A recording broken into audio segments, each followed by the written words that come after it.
The sky above Velix Prime burned red. Elder Thomas stood on the observation deck, his forearms trembling as he watched another Krell warship enter orbit. That made 12 now. 12 massive ships carrying death and destruction. His people had no chance. Elder, the council is waiting. A young voice said behind him. Thomas turned to see his assistant Mira, her blue skin pale with fear. She was barely 20 cycles old. Too young to remember. Too young to understand why he still had hope. "Tell them I am coming," Thomas said softly. The council chamber was full of voices. Angry voices. Scared voices. 5 elders sat around the crystal table, arguing about surrender terms. The Krell wanted their world. The Krell wanted their resources. The Krell wanted everything. "We must surrender." Elder Vex shouted, slamming his hand on the table. "Fighting will only bring complete destruction." "The Krell do not honor surrenders," Elder Kira replied coldly. "They will enslave us anyway. At least if we fight, we die with dignity." "Dignity does not save children," Vex snapped back. Thomas walked slowly to his seat. His old legs hurt. Everything hurt these days. But his mind was clear. Crystal clear. He remembered. "There is another option," Thomas said quietly. The room fell silent. All eyes turned to him. "What option?" Elder Kira asked. "Our fleet is destroyed. Our planetary shields will fall in 3 days. We have no allies. The Galactic Union abandoned us. What option remains?" Thomas reached into his robe and pulled out something small. Something old. He placed it carefully on the table. It was a medal. Human-made. 50 years old, but still shining. "We call the humans," Thomas said. Laughter filled the chamber. Not happy laughter. Bitter laughter. "The humans?" Vex scoffed. "They are far away. They are a young race. What can they do against the Krell Empire?" Thomas picked up the medal. His fingers traced the words engraved on it. "For saving lives when no one else would." "Let me tell you a story," Thomas said. 50 years ago, I was not an elder. I was a ship captain. My crew and I were exploring the outer rim when our ship broke down. Engine failure. Life support failing. We sent distress signals for 6 days. No one came." He paused, remembering those dark days. "The Galactic Union said we were too far away. Rescue would cost too much. Other races ignored us completely. We were going to die out there in the cold black space. 37 crew members. We had 3 days of air left." Myra leaned forward, listening carefully. She had never heard this story. "Then a human ship found us," Thomas continued. "A small cargo ship called the Morning Star. Captain Jack Reed and his crew of 15. They were on a trade mission. They had no reason to help us. Helping us meant delaying their mission, losing money, risking their lives. But they came anyway?" Mayra whispered. "They came anyway," Thomas confirmed. "Captain Reed brought us aboard, fed us, fixed our ship using their own supplies. They worked for 4 days straight without sleep. When we tried to pay them, Captain Reed refused. He said, 'You needed help.' That's reason enough." Thomas held up the medal. "Before we parted ways, Captain Reed gave me this. He said, 'If you ever need help again, call us.' Humans remember their friends." The chamber was quiet now. "That was 50 years ago," Elder Vex said finally. "Those humans are probably dead now. And even if their people remember, they are far away. The Krell will destroy us before help arrives." "Perhaps," Thomas admitted. "But I made a promise to Captain Reed. I promised that if humans ever needed help, we would come. Now we need help. I will send the message. And if they do not come?" Kira asked. "Then we surrender or die," Thomas said simply. "But I believe they will come." Humans keep their promises, even to people they barely know. He stood up slowly, holding the old metal tight. Send the message to Earth, he ordered. Tell them the Velix people remember their kindness. Tell them we need our friends. Outside the window, another Krell ship appeared in orbit. Number 13. Time was running out. Asterisk. The message reached Earth 3 days later. Admiral James Carter stood in the command center, reading the transmission for the third time. Around him, officers moved quietly, waiting for his decision. The message was simple, desperate, personal. To the humans of Earth, 50 years ago, Captain Jack Reed saved 37 Velix lives. Today, the Krell Empire threatens to destroy our entire world. We remember your kindness. We call our friends. Please help us. Elder Thomas of Velix Prime. Sir, the Council wants to know our response, Lieutenant Harris said. Carter looked at the star map. Velix Prime was 2 weeks away at maximum speed. The Krell had 13 warships there. Earth could send maybe 20 ships without leaving home defenseless. Sir? Harris prompted. Carter remembered reading about Captain Reed in the Academy. Reed had died 10 years ago, but his story was taught to every human officer. The lesson was simple. Humanity helps those who need help. Tell the Council we are going, Carter said firmly. Scramble the Third Fleet. I want every available ship ready in 6 hours. And send a message to Commander Riley at the Mars base. Tell him to bring his special forces. Harris smiled. The legends, sir? The legends. Carter confirmed. 6 hours later, 23 human ships left Earth orbit. They were not the biggest ships in the galaxy. They were not the most advanced. But they carried something special. They carried soldiers who had fought in the border wars, pilots who had survived the Titan conflict, engineers who could fix anything, medics who never gave up on wounded comrades. They carried hope. 14 days later, the human fleet arrived at Velix Prime. Elder Thomas was in the council chamber when the alarms went off. Not warning alarms. Different alarms. Happy alarms. New ships detected. A technician shouted. 23 vessels. They are human ships. Thomas felt his heart's beating fast. All 4 of them. The humans came. They actually came. Put it on screen, Elder Kira ordered. The main display showed the human fleet approaching. In front flew the flagship, the Defiant. Beside it came destroyers, carriers, and cruisers. Each ship had battle scars. These were not parade ships. These were warriors. Incoming transmission, the technician said.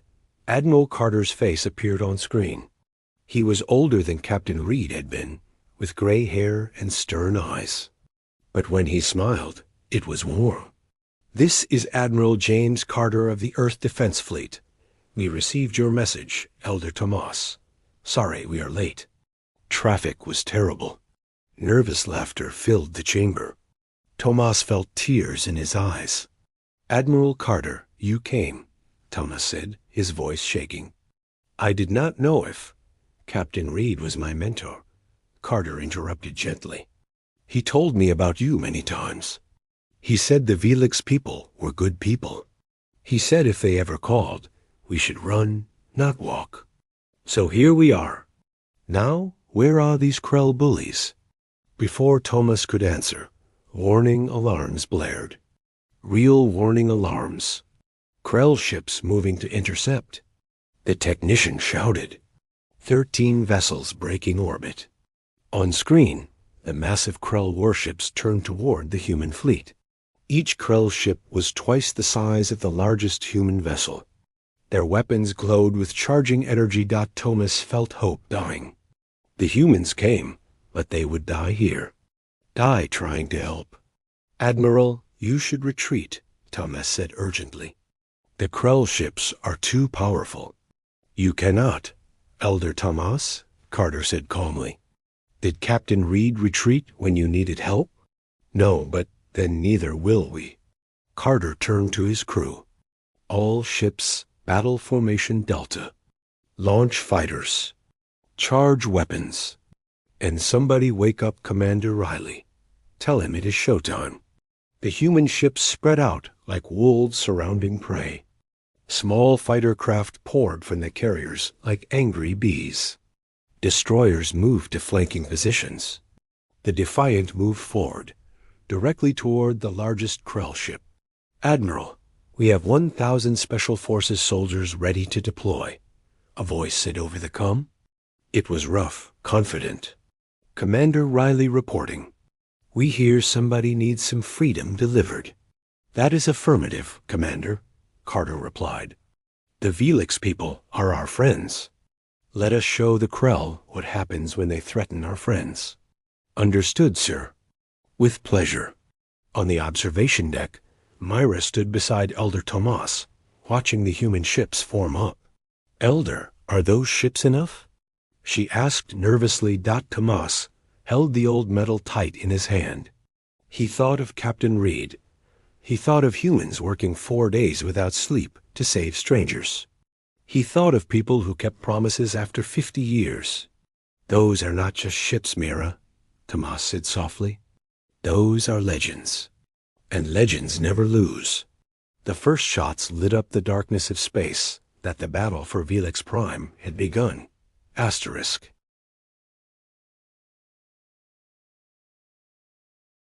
The Krell commander laughed when he saw the human fleet. 23 small ships? He growled to his officers. This will be over in minutes. Open fire. Destroy them all. Green energy beams shot from the Krell warships. Massive cannons that could tear through mountains. The beams streaked toward the human fleet, but the human ships were already moving. Evasive pattern 7. Admiral Carter ordered calmly. The human vessels scattered like leaves in wind. The Krell beams hit empty space. Before the Krell could fire again, human fighters swarmed forward. Hundreds of small craft, moving fast, unpredictable. They are like insects. The Krell commander snarled. Swat them. But insects were hard to swat. The human fighters danced between the Krell ships, firing missiles at engines and weapon ports. Each fighter was small, but together they were deadly. Like 1,000 cuts bringing down a giant. Direct hit on Krell Ship 3. Lieutenant Harris reported. Their shields are down. Good, Carter said. Destroyers. Focus fire on that ship. Bring it down. 3 human destroyers opened fire together. Concentrated beams struck the wounded Krell ship. Its hull cracked, then exploded. The first Krell ship fell. The Krell commander stopped laughing. On the surface of Velix Prime, Commander Riley stood with his Special Forces team. 1,000 soldiers, all volunteers, all veterans. They wore black armor marked with scars from old battles. Listen up, Riley shouted. The Krell have troops on the ground trying to capture the capital. Our job is simple. Stop them. Protect the Velix people. Show these bullies why you do not mess with Earth's friends. Questions? Just one, sir, a young soldier called out. Do we take prisoners? Riley smiled coldly. If they surrender, yes. If they fight, make them regret it. The soldiers cheered. They deployed in dropships, landing between the Krell ground forces and the Velix capital. The Krell had 2,000 soldiers. Heavy armor. Energy weapons. They expected easy victory. They did not expect humans. The battle was fierce. The Krell were bigger, stronger. But humans were faster, smarter. They used the terrain. They worked in teams. Every human soldier covered 2 others. When Krell forces pushed forward, humans fell back, leading them into traps. When Krell forces retreated, humans pursued without mercy. Private Davis saved 30 Velix children from a burning building. Sergeant Lopez held a bridge alone for 20 minutes against 50 Krell soldiers. Medic Thompson ran into crossfire 7 times to rescue wounded Velix civilians. This was what humans did. This was who humans were. In space, the battle turned. Admiral Carter watched the tactical display. 5 Krell ships destroyed, 3 more heavily damaged. But the human fleet was hurting too. 2 destroyers down, 1 carrier limping away, fighters running low on ammunition. Admiral, the Krell flagship is charging its main cannon, Harris warned. It is targeting the Velix capital. If that shot hits, it will kill millions, Carter finished. All ships intercept course. Block that shot. Sir, our shields cannot. I know, Carter said quietly. Do it anyway. The Defiant moved directly between the Krell flagship and Velix Prime. Other human ships followed. They formed a wall of steel and courage. On the observation deck, Elder Tomas watched in horror. No, he whispered. They will die. They will all die to save us. The Krell cannon fired. A beam of pure destruction shot forward, but it struck the human fleet. The Defiant shook violently. Shields collapsed. Hull plates melted. Alarm screamed. But the ship held. Behind it, other ships absorbed the blast, spreading the damage, sharing the pain, and the Velix capital below remained safe. Return fire, Carter ordered, blood running down his face. Everything we have. End this. Every human ship fired together. Every missile. Every torpedo. Every energy weapon. All focused on the Krell flagship. The Krell commander had time for one thought. These humans are insane. Then his ship exploded. The remaining Krell vessels fled. They had never faced an enemy like this before. An enemy that valued friendship more than survival. An enemy that kept promises across 50 years and countless light-years. Not an enemy called humanity. 1 week later, Elder Tomas stood beside Admiral Carter on the rebuilt observation deck. Below, Velix and human workers repaired the damage together. We can never repay this debt, Tomas said softly. Carter shook his head. There is no debt between friends. Captain Reed taught me that. You needed help. We came. That is what friends do. The galaxy will hear about this, Tomas said. They will hear how humans traveled across space to save one small world. How you risked everything for people you barely knew. Good, Carter replied. Let them hear. Maybe they will learn something. Tomas held out the old medal. This belongs to you now. Carter pushed it back gently. Keep it. Remind your people. Remind the galaxy. Kindness matters. Honor matters. And humanity never forgets its friends. Across the galaxy, the story spread. The story of humans who became legends. Not because they were the strongest. Not because they were the smartest. But because when friends called, they answered. Always. And asterisk.